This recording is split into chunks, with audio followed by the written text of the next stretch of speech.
पिता, पुत्र और पवित्र आत्मा के नाम पर आमीन। सभी को जय यीशु। आज हम संत लूकस का सुसमाचार अध्याय 16 का अध्ययन करेंगे। ईसा ने अपने शिष्यों से यह भी कहा, किसी धनवान का एक कारिंदा था। लोगों ने उसके पास जाकर कारिंदा पर यह दोष लगाया कि वह आपकी संपत्ति उड़ा रहा है।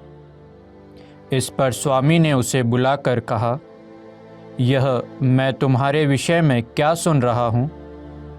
अपनी कारिंदगी का हिसाब दो, क्योंकि तुम अब से कारिंदा नहीं रह सकते।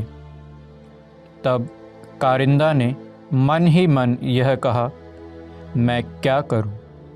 मेरा स्वामी मुझे कारिंदगी से हटा रहा है। मिट्टी खोदने का मुझ में बल नहीं, भीख मांगने में मुझे लज्जा आती है। हाँ, अब समझ में आया कि मुझे क्या करना चाहिए, जिससे कारिंदगी से हटाए जाने के बाद लोग अपने घरों में मेरा स्वागत करें।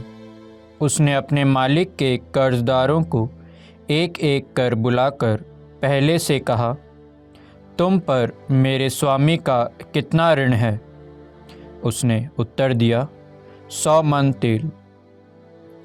कारिंदा ने कहा, अपना रुक्का लो और बैठकर जल्दी 50 लिख दो।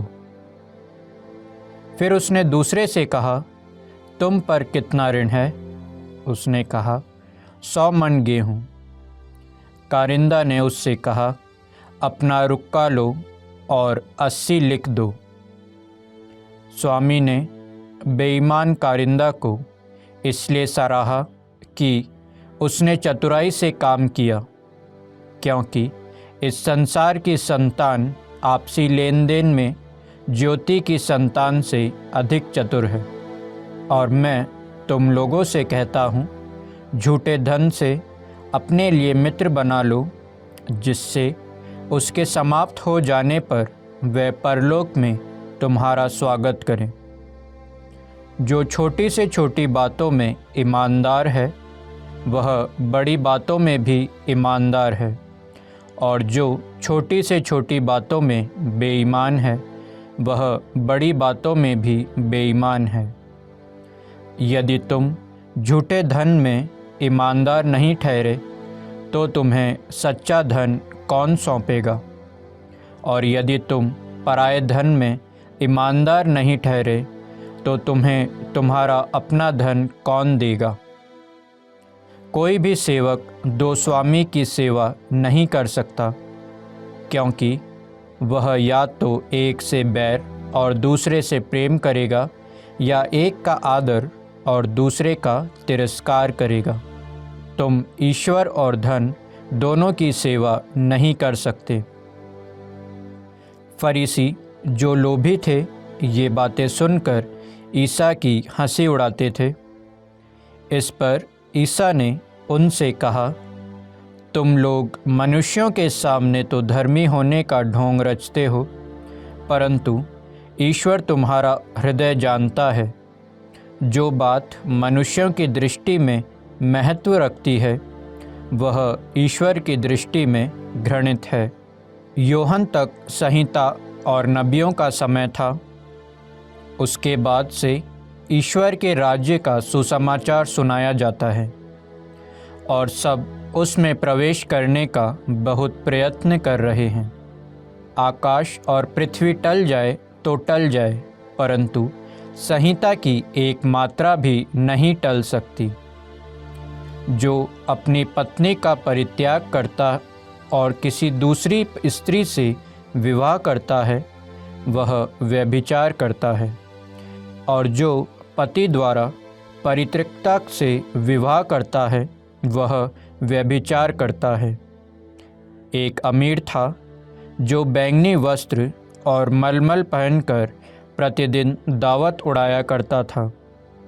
उसके फाटक पर लाजरुस नामक कंगाल पड़ा रहता था, जिसका शरीर फोड़ों से भरा हुआ था। वह अमीर की मेज की झूठन से अपनी भूख मिटाने के लिए तरसता था और कुत्ते आकर उसके फोड़े चाटा करते थे। वह कंगाल एक दिन मर गया और स्वर्गदूतों ने उसे ले जाकर इब्राहिम की गोद में रख दिया। अमीर भी मरा और दफनाया गया। उसने अधोलोक में यंत्रणाएं सहते हुए अपनी आँखें ऊपर उठाकर दूर ही से इब्राहिम को देखा और उसकी गोद में लाजरुस को भी। उसने पुकार कर कहा, पिता इब्राहिम, मुझ पर दया कीजिए और लाजरुस को भेजिए, जिससे वह अपनी उंगली का सिरा पानी में भिगोकर मेरी जीभ ठंडी करे, क्योंकि मैं इस ज्वाला में तड़प रहा हूँ।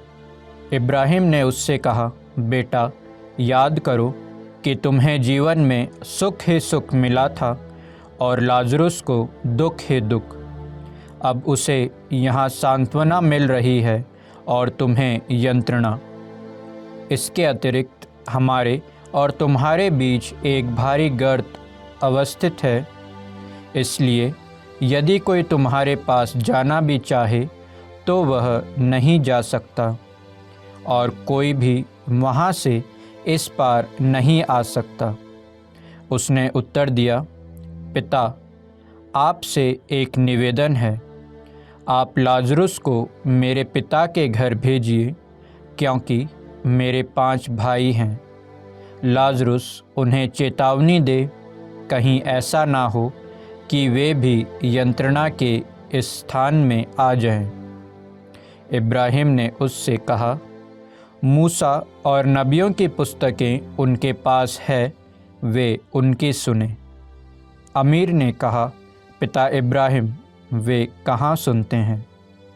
परंतु यदि मुर्दों में से कोई उनके पास जाए तो वे पश्चाताप करेंगे। पर इब्राहिम ने उससे कहा, जब वे मूसा और नबियों की नहीं सुनते, तब यदि मुर्दों में से कोई जी उठे तो वे उसकी बात भी नहीं मानेंगे। यह प्रभु की वाणी है। ईश्वर को धन्यवाद। पिता, पुत्र और पवित्र आत्मा के नाम पर आमीन। सभी को जय यीशु।